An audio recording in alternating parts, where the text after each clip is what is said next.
তো so guys কেমন আছেন সবাই? আশা করি সবাই ভালো আছেন। তো মুই অনেক ভালো আছি। তো আজকে মুই যাম গুয়াহাটি একুলেন্ডত। তো সকাল সকাল গাড়িটারি থেকে রেডি হলাম। আর এই যে বুড়ি আসি দিক দিন নাগাইছে অখন নিয়ে যাওয়া খায় ভাইদাও নিয়ে যাচ্ছে মোক যাবার দিবে না। তো বুড়ে কলম তুই ওটি যে কি করবো মুই যাম গাওতে বের কই চেংরা কালত আমরা কত নদীত গাওতেছি। মুই বললাম তুই নদীতে গাও তো কে মুই এই যে গাড়ি ছাড়ছং। তো মুই যে আসং বিলেসিপাড়া। তো বিলেসিপাড়াত কয়জন মানুষ আছে তো আমরা যাবি আর কি একুলেন্ডত। তো সাথে মুইও যাম।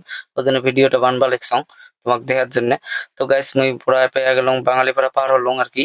যে বাঙালিপাড়া পার হলাম তুমি বিলেসিপাড়া যে আসং। তো গাইস বিলেসিপাড়াতে আমাকে তুলে নিয়ে বর্তমান পালং মুই টুলুঙিয়া।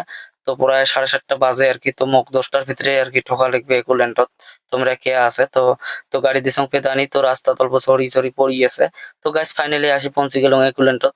তো এই যে গাড়িটা পার করে দিয়ে এলা টিকিট কাটতে যাওয়া লাগছি। তো যে টিকিটটা কাটি নেই। তো এই যে আসি তো দাঁড়াইলাম লাইনত।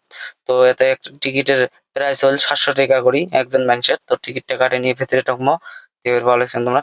তো গাইস টিকিট টিকিট কাটিয়ে এই যে ভিতরে ঢুকলাম।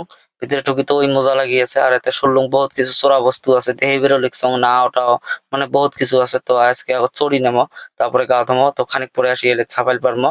এবার ভালো লাগছেন তোমরা। তো গাইস ফাইনালি আমরা আসি এই যে চড়ে গেলাম ঘোড়া। তো ফাঁদ যাত্রা ঘোড়া দিয়ে করলাম। তো ঘোড়ার পিঠে তুলবো মজা নিয়ে আসি। তো নেক্সট ভিডিও পার্ট 2 দিয়ে আসং তোমরা দেহে বের ভালো লাগছেন। তো ভিডিওটা